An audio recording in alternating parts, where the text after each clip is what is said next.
Welcome, everybody, to a brand new segment that we are calling the Fifth Exit. Yeah, a little more Turnpike sports for you, a little bonus coverage. Well, sometimes stuff happens after the week shows comes out, and, we kind of figured, once in a while we got to do a little quick take on what happened in the sports betting industry today, and we have a really big story to talk about, so we figured might as well use it to be the introductory episode of the Fifth Exit.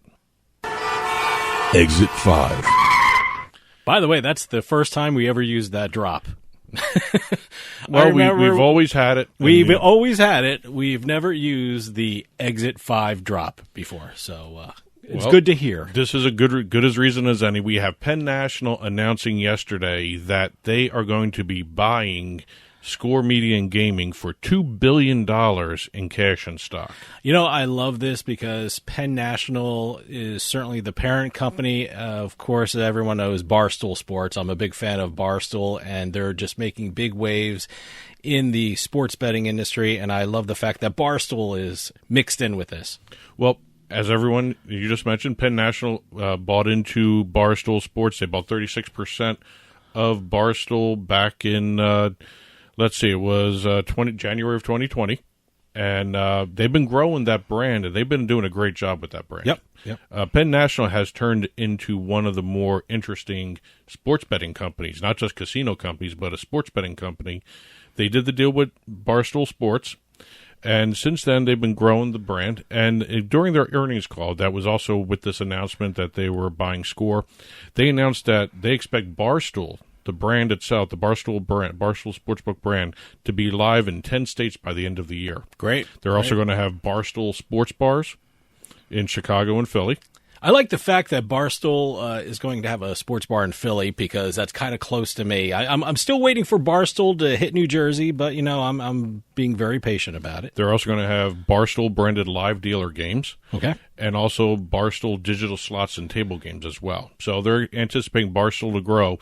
But the deal here was between Penn National and The Score. And as everyone knows, The Score is one of the biggest sports media companies, not just for sports betting, but fantasy sports. That app they have is great. They're a great content company as well. I use the Score app all the time. I don't have the Score sports betting app, but I have the Score sports app, which I check all my scores on. This makes sense in a whole lot of other ways. I mean, back in 2019, July of 2019 to be exact, Penn National and The Score had already entered into an agreement for a 20-year market access deal between the two companies. So they have access for The Score in the United States. The Score has access in Canada.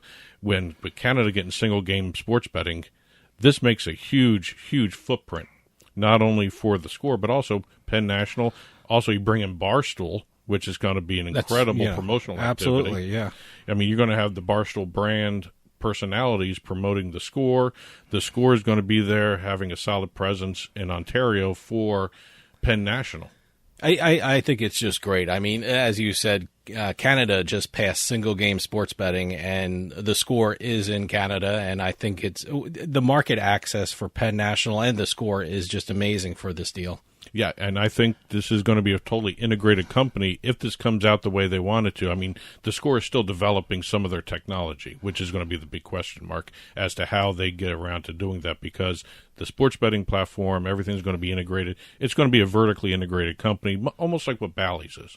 Mm-hmm. So I think this is going to be actually really kind of interesting to watch. I can't wait to see how this turns out. And that's it for the Fifth Exit this week. We hope to do more of these. There's always stuff happening that we can't get to in the show. So if you have any news, info@turnpikesportsradio.com. And don't forget to follow the show at Turnpike Sports on Twitter, at Turnpike Sports Radio on Instagram, and at Turnpike Sports on Facebook. Bye.